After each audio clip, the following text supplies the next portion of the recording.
En ce début de semaine, l'action Nvidia a perdu à peu près 15,4% en valeur, soit une chute de plus de 500 milliards en capitalisation boursière en une seule séance. Le jour d'après, elle a gagné 8,82% en valeur, soit 180 milliards en capitalisation boursière. La volatilité sur les actions technologiques, c'est très commun, mais la perte qu'Nvidia a eue en une séance ce lundi 27 janvier 2025 était la pire qu'ils aient eue depuis mars 2020 à cause du Covid. Ce qui a entraîné cette volatilité, c'est que la semaine d'avant, l'entreprise chinoise DeepSeek a sorti leur nouvelle version de leur chatbot et elle rivalise ou est même meilleure sur certains points que la version payante de ChatGPT, alors que DeepSeek est pour l'instant gratuite. Le week-end, elle est devenue l'application la plus téléchargée du moment sur l'App Store. Le chatbot est open source et des versions moins puissantes peuvent être téléchargées sur PC pour tourner localement, donc sans utiliser Internet. Cela pourrait ralentir la demande en cloud computing pour les data centers IA. De plus, selon DeepSeek, l'entraînement de la nouvelle version du chatbot leur a coûté seulement 5,6 millions de dollars, ce qui serait 100 fois moins cher que ce qu'on pensait possible, et elle fonctionne sur les anciennes versions de puces Nvidia, les H800, qui consomment beaucoup moins d'énergie. En fait, les restrictions américaines empêchent Nvidia d'exporter leur nouvelle version de leur GPU vers la Chine, et bien que cela a ralenti le développement de l'IA côté chinois, cela les a en contrepartie forcés à optimiser leur algorithme pour faire plus avec moins de puissance. Il y a beaucoup de mystères autour de DeepSeek, on ne sait pas qui sont les personnes qui ont travaillé dessus, et on ne sait pas sur quelles données ça a entraîné. Tout cela crée des incertitudes sur le marché. Mais si on prend du recul, on se rend compte que DeepSeek n'est pas un compétiteur à Nvidia qui va prendre leur marché. C'est littéralement un de leurs clients qui a réussi à améliorer leur retour sur investissement. Certaines personnes disent que comme les clients d'Nvidia vont avoir de meilleurs résultats avec moins de puissance, ils vont donc moins dépenser en produits Nvidia.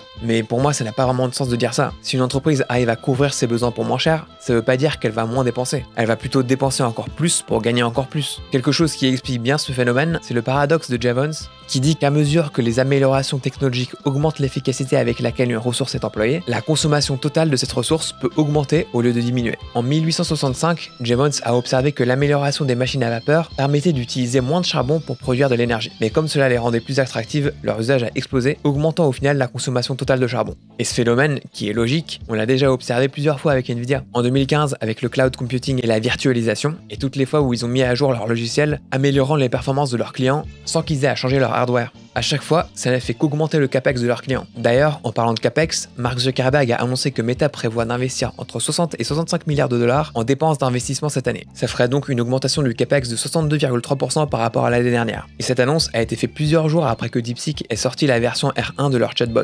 Ce qui m'a fait marrer, c'est qu'on m'a demandé combien est-ce que j'ai perdu sur mes actions Nvidia lundi, alors que j'ai rien perdu vu que j'ai rien vendu. Mais si on parle de la valeur de ma position, de ce que je me souviens, c'est que je devais être à plus 315%, et ce lundi, j'étais plus qu'à plus 265%. Donc ouais, les gens se rendent pas forcément compte à quel point l'action a pris en valeur sur les dernières années. Du coup, ce genre de volatilité, je m'en fous un peu en vrai. Je serais même content si l'action recommençait à baisser, vu que j'aurais des actions pour moins cher. Je vais continuer à pas me prendre la tête en laissant mon investissement programmé tourner, mais si je devais essayer de deviner les performances d'Nvidia à très court terme, je dirais que l'action va se remettre à perdre en valeur sur cette semaine et sur celle d'après aussi. Mais je pense qu'elle va se mettre à bien gagner en valeur les semaines précédant l'annonce du 4e trimestre de 2025 d'Nvidia, qui est le 26 février. Pour mieux comprendre l'histoire de la compagnie, je vous conseille d'aller voir ma vidéo que j'ai fait sur eux, qui m'a demandé énormément de travail. Vous avez juste à cliquer sur la miniature qui s'affiche à votre écran.